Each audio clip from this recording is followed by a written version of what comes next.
சொந்தங்களுக்கு வணக்கம். நான் உங்கள் தெய்வமணி. சளி நம்மளுக்கு இன்னும் தீர்ந்த பாடு இல்லை. சரி, அம்மா சொன்னாங்க முசுமுசுக்கு கீரை கிடச்சா அதை க்ளீன் பண்ணிவிட்டு துவையில் அரைச்சி சாப்பிட்டா ஓரளவுக்கு குறையுமான்னாங்க. சரி, முசுமுசுக்கு நம்ம எங்கே போகிறது, எங்கே போய் முசுமுசுக்கு தேடுறது தெரியல. முந்தைய மாதிரி நம்ம வீட்டை சுற்றி கழனி காடு அந்த மாதிரி இருந்தால் போய் தேடலாம். இப்போ முந்தைய மாதிரி இல்லை, எல்லாம் ஃபுல்லாக கட்டடமாகி போச்சு. ஃபுல்லாக வீடு பில்டிங்னு இருக்குது. இங்கே போய் எங்கேயும் காலி இடம் எங்கேயுமே இல்லை, வயலும் எங்கேயுமே இல்லை. நம்ம முசுமுசுக்கியை தேடுறதுக்கு என்னடா பண்ணுறதுன்னு சொல்லிட்டு யோசிச்சுன்னு இருந்தேன். பார்த்தா நம்ம பின்பக்கம் நம்ம பின்பக்கம் பார்த்திங்களா, வீட்டு பின்பக்கம் காலி இடம் இருக்குது.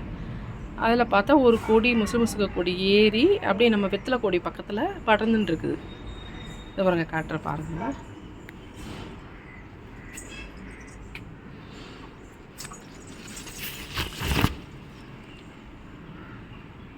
பாருங்க,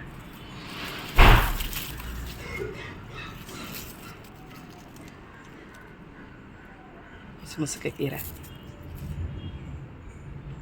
கிட்டே இருக்கு. கொடி ஃபுல்லாக இருக்குது, கொடி ஃபுல்லாக இருக்குது. பறித்து துவையில் அரைக்க போகிறேன். எப்படி அரைக்கிறேன்னு பார்க்கலாம். பாருங்க, நம்ம தூதுவளை பறிச்சுன்னு வந்தாச்சு. இது பாருங்கள், எங்கேயே தேடணும். லாஸ்ட்டில் பார்த்தியா கடவுள் நம்ம வீட்டு பின்னாடியே கொடுத்துருக்காரு இந்த கீரையை. ஆனால் நம்ம சில டைமில் அப்படி தான் ஆகும். நம்ம கண்ணு எதிர்ப்பே இருக்கும் அந்த பொருள். ஆனால் பார்த்திங்கன்னா வீடே அலசி தேடிடுவோம், ஆனால் கிடைக்கவே கிடைக்காது. அப்புறம் பார்த்தோம்னா நம்ம நிற்கிற இடத்துலேயே இருக்கும் அந்த பொருள். அந்த மாதிரி தான் இந்த கீரை எங்கெங்கேயோ தேடணும்னு நினச்சேன். பார்த்தா வீட்டு பின்னாடியே கிடச்சிருச்சு. பாருங்க, சூப்பராக நல்லா பூச்சியெல்லாம் இல்லாமல் ஃப்ரெஷ்ஷாக இருக்குது கீரை. ரொம்ப ஃப்ரெஷ்ஷாக இருக்குது. நம்ம கீரைக்காரர்கிட்ட சொன்னால் கூட இவ்வளோ ஃப்ரெஷ்ஷாக கிடைக்காது. இவ்வளோ சூப்பராக இருக்குது பாருங்கள். இப்போ இதுக்கு என்னென்ன சேர்க்க போகிறோன்னு பார்த்துக்கலாம். ஒரு 4 ஸ்பூன் உளுத்தம் பருப்பு, கொஞ்சமாக புளி எடுத்துங்க. ஒரு 1.5 ஸ்பூன் மிளகு, ஒரு சின்ன துண்டு இஞ்சி. பாருங்கள், குட்டியோடு சின்ன துண்டு இஞ்சி. பூண்டு ஒரு 6-7 பல்லு பூண்டு, ஒரு 6-7 பல்லு பூண்டு. அவ்வளோதான் இதுக்கு தேவையான பொருள். இது எல்லாமே வதக்கிட்டு அரைக்க போகிறேன். எப்படி அரைக்கிறேன்னு காட்டுறேன் வாங்க. நம்ம துவையலுக்கு ஃபஸ்ட்டு நம்ம உளுந்தை போட்டு வறுத்துக்கலாம். உளுந்தை நல்லா சிம்மில் வச்சு வருங்க, தீஞ்சிடக்கூடாது. அனலை கம்மி பண்ணி பொறுமையாக வறுத்துக்கலாம்.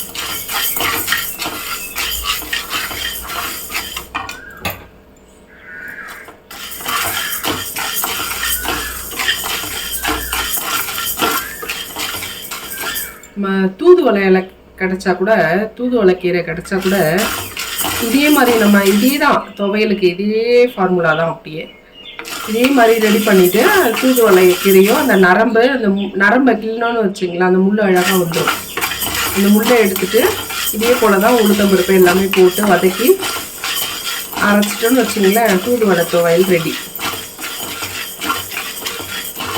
2 துவையலுமே ஒரே மாதிரி தான் இருக்கும்.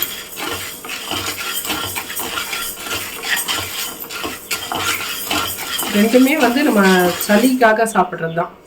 சளி, உடம்பு வலி, ஜுரம், இதுக்கெல்லாம் சாப்பிட்றது.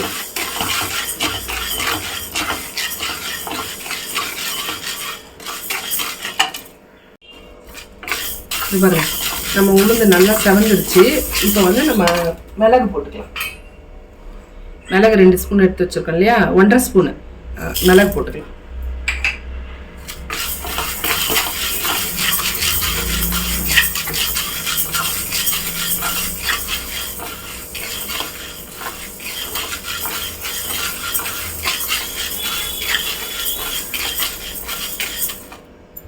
பொதுவாகவே நம்ம தூதுவளை, முசுமுசுக்கையெல்லாம் வாரத்தில் ஒரு நாள் நம்ம உடம்பு சாப்பாட்டில் சேர்த்துக்கிட்டு உடம்புக்கு ரொம்ப நல்லது.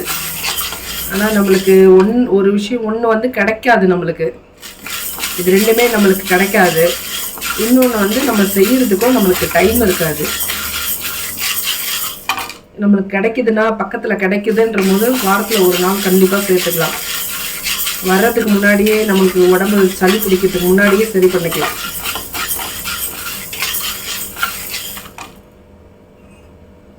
இப்போ நம்ம இஞ்சி போட்டுக்கலாம்.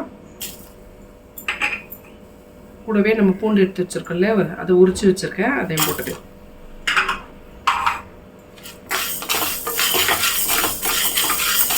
இஞ்சி பூண்டு வந்து கொஞ்சம் வதங்கணும்.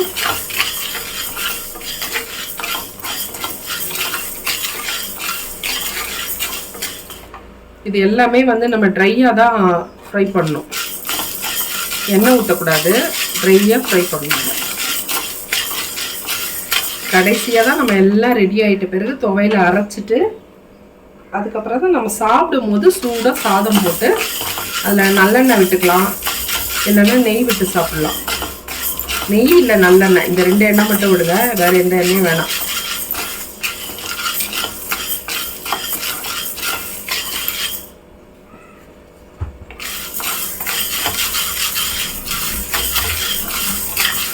நம்ம மருந்தாக அதை சாப்பிடும் போது அந்த மருந்து வந்து வேலை செய்யணும்னா அது வந்து நெய்யும் நல்லெண்ணெயும் தான் நம்மளுக்கு கரெக்டாக இருக்கும்.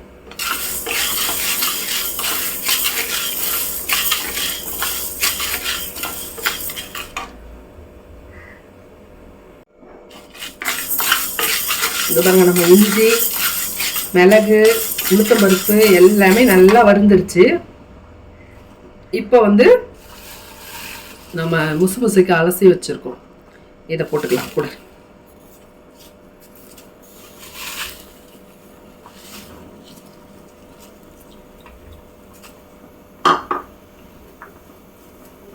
கூடவே ஒரு 2 கொத்து கருவேப்பிலை, 2 கொத்து தான் பாருங்க, 2 கொத்து கருவேப்பிலை சேர்த்துக்கலாம்.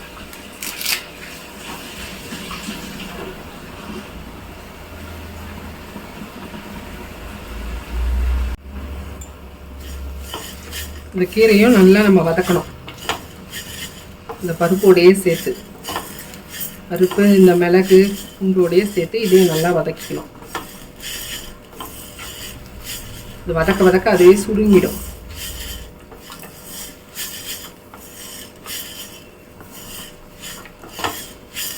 எல்லாம் எங்கள் ஊரை சுற்றி வயலாக இருந்தது, ஈஸியாக கிடச்சிது இந்த கீரைலாம் எங்களுக்கு. இப்பெல்லாம் பார்க்குறதே ரொம்ப அரிதாகி போச்சு.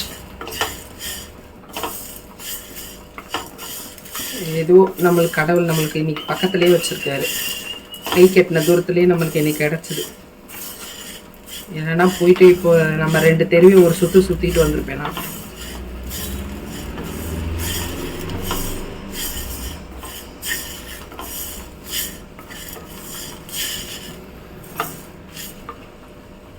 நல்லா வாசனையாக இருக்கும் பாருங்க, சூப்பராக இருக்கும் சமையல்.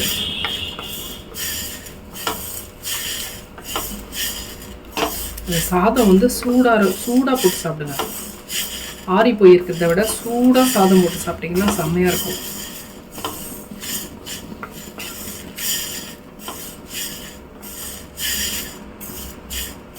இதை நல்லா சுருளவே வதக்கிங்க, வதங்கணும் கீரை நல்லா.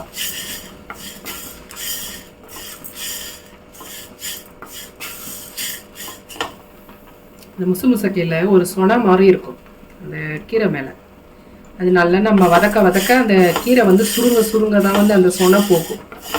அது பச்சையாக இருந்துச்சுன்னு வச்சுங்களேன், அந்த சொனையாக இருக்கிற மாதிரி இருக்கும். அதனால் கொஞ்சம் நல்லா கீரையை கொஞ்சம் நல்லா வதக்கி விட்டுருங்க. பொறுமை வேணும் எல்லாத்துக்கும், கொஞ்சம் பொறுமையாக பண்ணோம்னா நல்லாயிருக்கும்.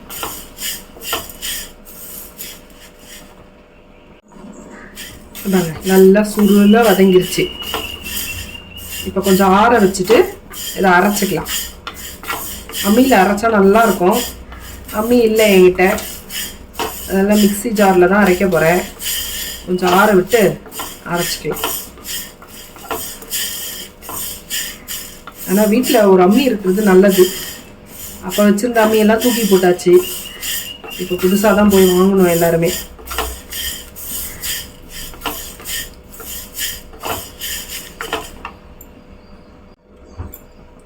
இதில் புளி போட மறந்துட்டேன்பா உங்ககிட்ட சொல்ல, புளி போட்டுக்கணும். இந்த புளியை இது கூடவே போட்டுக்கலாம். இது வதக்கணும்னு இல்லை, சும்மா அதில் போட்டேன், கலந்து தான் அரைக்க போகிறோம். உப்பு மட்டும் போட்டு அரைச்சிக்கலாம், அவ்வளோதான். இவங்க நம்ம வதக்கந்தெல்லாம் ஆறிடுச்சு, ஜாருக்கு மாற்றிட்டேன், மிக்சி ஜாருக்கு. இப்போ இதுக்கு தேவையான உப்பு போட்டுக்கலாம். இந்த பாருங்க அரைச்சிட்டு வந்துட்டேன். செம்ம டேஸ்ட்டு பாருங்க, சூப்பராக இருக்குது. ஒரு எச்சு ஊறுதே வாயில் கொஞ்சம் டேஸ்ட் பண்ணதே, செம்ம டேஸ்ட்டாக இருக்குது. இப்போ நம்ம வந்து இந்த சட்டியில் நெய் விட்டு கலரிக்கலாம். இப்போ துவையல் ரெடி ஆயிடுச்சு. இப்போ இந்த துவையில தாளிக்கக்கூடாது. நம்ம எப்பவுமே நம்ம நாட்டு மருந்து பொருள் சேர்க்கும் போது தாளித்து சாப்பிடக்கூடாதுன்னு சொல்லுவாங்க, மருந்தாக சேர்க்கும் போது. அதனால இதை தாளிக்க பொறுத்தில்ல. நெய் கெட்டியாக இருக்குது, ஃப்ரிட்ஜில் வச்சதுனால கெட்டியாக இருக்குது. நெய் உருகுனதும் இப்போ துவையில போட்டு சும்மா ஒரே ஒரு வதக்கி ஆஃப் பண்ணிட போகிறோம், அவ்வளோதான். அதில் சாதம் போட்டு கலர போகிறோம். கெட்டியாக இருக்குது நெய், சட்டியில் போட்டுக்கலாம்.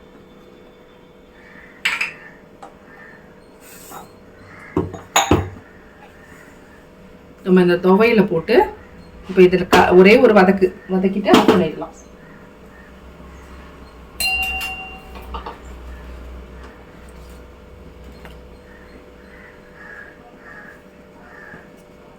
நெய் பெரிய பாட்டிலாக வாங்கிடுவேன் நான். அது வெளியில் வச்சா கெட்டு போயிட போகிறதுன்னு ஃப்ரிட்ஜில் வச்சுருவேன். சின்னதாக இருந்துச்சுன்னா வெளியே வச்சு யூஸ் பண்ணிக்கலாம், ஒரு மாதத்துக்குள்ளே முடிகிற மாதிரி இருந்தால். நான் பெருசாக வாங்குறதுனால எனக்கு ஒரு 2 மாதம் வரும். அதுக்குள்ளே அந்த ஒரிஜினல் ஸ்மெல் மாறிடக்கூடாதுன்றதுக்காக நான் ஃப்ரிட்ஜில் வச்சு யூஸ் பண்ணுவேன். அதனால தான் நெய் போடும்போது கெட்டியாக இருக்குது. நெய் உருகிட்டே இருக்குது.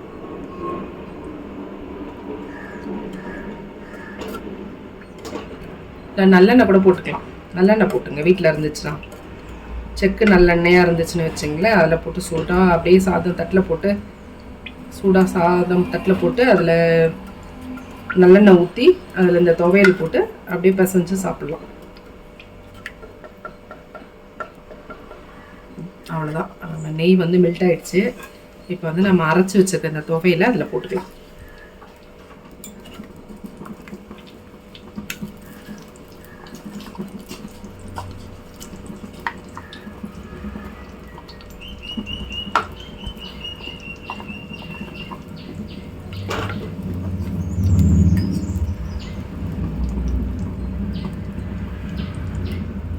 வாசனை கிச்சனையே தூக்குதுங்க எனக்கு.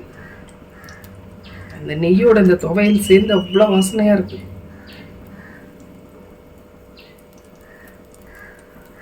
சமைச்சா கமகமான வாசனை வரணும், வந்தாதான் அது நல்லா இருக்கு சமையல்னு அர்த்தம்.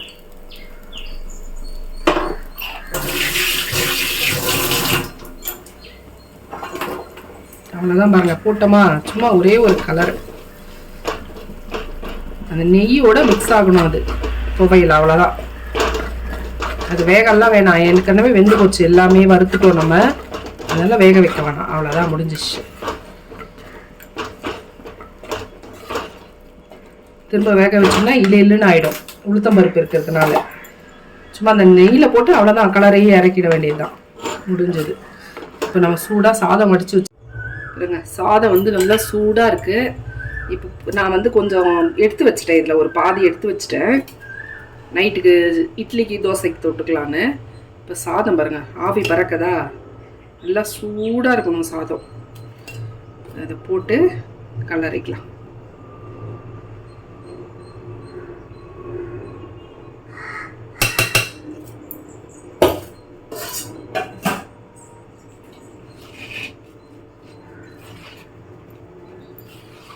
பாருங்க எப்படி ஆவி பறக்குது.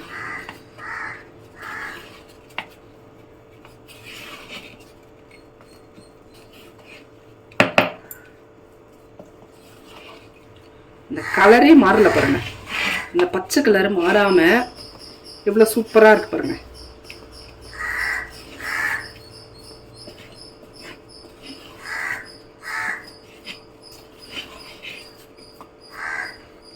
இது உதிர் உதிரா வராது, இப்படிதான் இருக்கும், இப்படிதான் இருக்கணும். அப்பதான் இது கரெக்டா இருக்குன்னு அர்த்தம். பாருங்க, தூதுவளை துவையல் சாதம் ரெடி ஆயிடுச்சு. நம்ம சட்டியில கலர்ன தூதுவளை துவையல் சாதம்.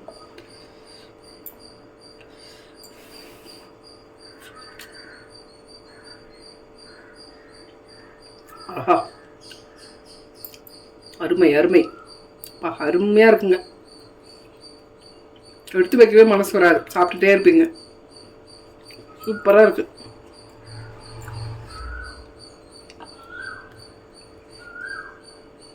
செம்மப்பா. இந்த மாதிரி செஞ்சு கொடுத்தீங்கன்னு வச்சுங்களேன், வீட்டில் யாருமே இந்த இந்த சாதத்தை வேணானே சொல்ல மாட்டாங்க. செம்ம டேஸ்ட்டு. சூப்பராக இருக்குது. முடிஞ்சால் உங்களுக்கு இந்த கீரை பக்கத்தில் எங்கன்னா கிடச்சிதுன்னா கொஞ்சம் செஞ்சு பாருங்கள். அப்போ தெரியும் நான் இந்த டேஸ்ட் எப்படி ஃபீல் பண்ணேன்னு.